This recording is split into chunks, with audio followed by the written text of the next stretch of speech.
Welcome back to Foul News. For your reward, here's a picture of a dolphin. Today's foul topic is about the most foul place on the planet, Atlantic City. Atlantic City has been under a lot of fire lately, which is weird because you'd think being so close to the water that it would be underwater. Okay, I admit it, that was a bad joke.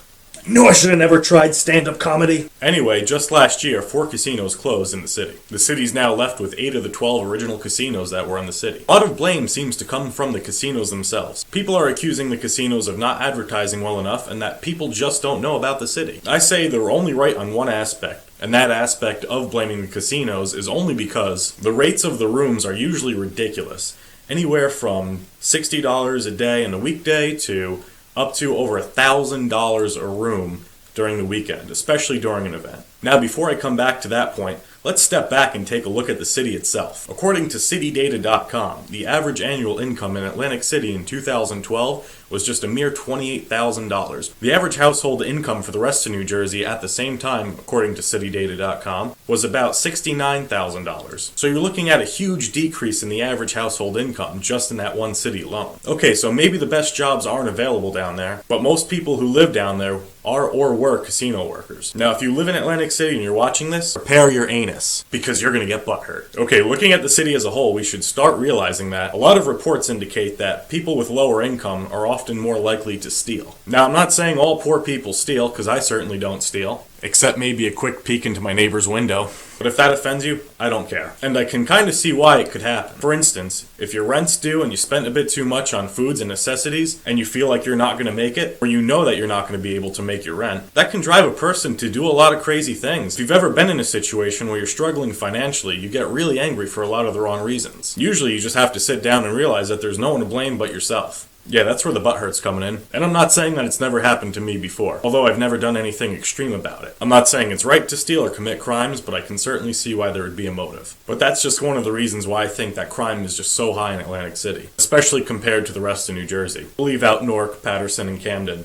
They're on their own. If you've ever actually been to Atlantic City, one of the first things that you'll notice is that there's a lot of Section 8 housing right on the same property as places that are considered resorts. Now, I'm not just talking about that one casino in particular, I'm talking about a lot of those casinos. Now, there's nothing wrong with Section 8 housing. I mean, it's great that the government's trying to help the people, although there's a lot of able-bodied people that really do take advantage of the system. But the fact is that you just don't build that housing on places where you want tourists to come. There's an alarming number of homeless people in the city as well. You see this all the time, right when you're walking down the street, especially towards a destination that you want to go to as a tourist in the city. If you've ever actually taken a wrong turn down one of the streets, you'll feel like you're going to get mugged. And that's probably because you are going to get mugged.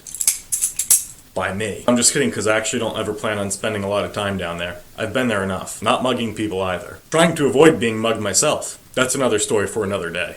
A perfect example of a failed casino was Revel. Revel Casino had plenty of faults of its own. Sure, it was a nice, beautiful building. Architecture was really nice, the interior, everything about that building was just really nice. However, the problem with it was that it was a casino. And now normally casinos aren't problems, but the fact that it appealed to young people, now that's the issue. It's estimated that over 75% of a casino's revenue comes from slot machines. Now, of course, Revel did have slot machines, but the slot machines were located on the second or third floor. Now, you couldn't smoke in Revel for a really long time as well. What they failed to consider was that, well, most of your slot players are going to be old people sitting there having a cigarette and just putting their money into the slot machine the whole time. So we look at it as there was a bunch of escalators to get up just to the gaming floor. Old people aren't going to want to take a bunch of escalators, especially if their back hurts or they're walking with a cane.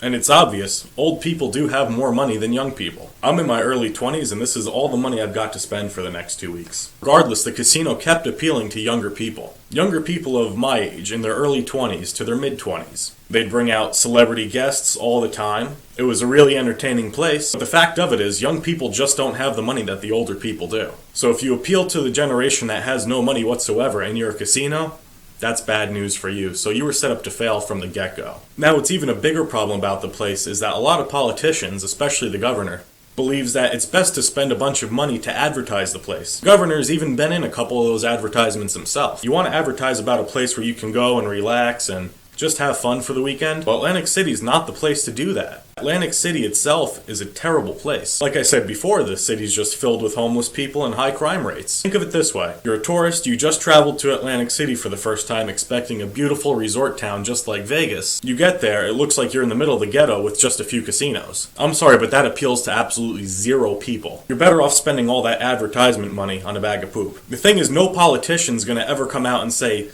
look, we need to kick out all the homeless people. Look, we need to move the Section 8 housing. Look, we just need to get the poor people off the street. Of course they can't say that. They're never going to be reelected, and they might just get kicked out of office, especially with all the angry letters they're going to get. But the fact of the matter is, it's a completely unappealing city to most people who visit. You can advertise the casinos, you could advertise the beach all you want, but just going through that city alone is enough to make you want to turn around and leave. So if you want to fix the city, why don't you model it like Vegas is? The streets are clean, the homeless people get kicked out every few hours by staff and security from hotels and casinos. There's a stronger police presence. The whole place is just a lot more tourist friendly. You don't even see Section 8 housing or low income housing or even the hourly no-tell motel until you're pretty far off the main strip.